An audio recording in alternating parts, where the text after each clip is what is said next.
Kan du prøve at beskrive, da du var ungdomsspiller, hvad du følte der var den sjove træning, og hvad der gjorde den sjov eventuelt, og hvad træneren gjorde for at gøre den sjov?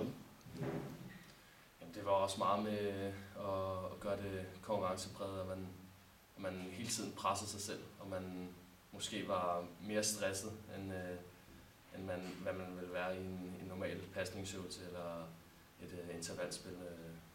Så man hele tiden blev presset til det ypperste, og man skal yde endnu mere, og ens tanker kører hurtigere, end hvad man er vant til. Ikke?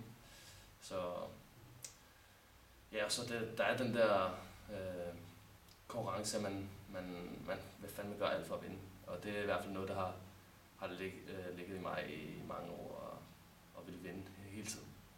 Om det så er en pasningsøvelse om, hvem der kommer først igennem i grupperne, eller om det er en vigtig kamp, så vil jeg gøre alt for at vinde. Det der med at vinde, altså det er jo også et spørgsmål om at have en vinderkultur, og man kan lave en konkurrence til træning. Man kan også konkurrere med sig selv. Er det noget, du tænker i at gøre? Ja, det er også noget, som jeg har kunnet mærke, at træner har sagt til mig efter flere år, at hvis jeg så har lavet nogle afslutninger, at husker du at presse dig selv i at sige, i går scorede du 8 ud af 10 på nogle lette afslutninger, at næste dag skal det være 10 ud af 10, for eksempel.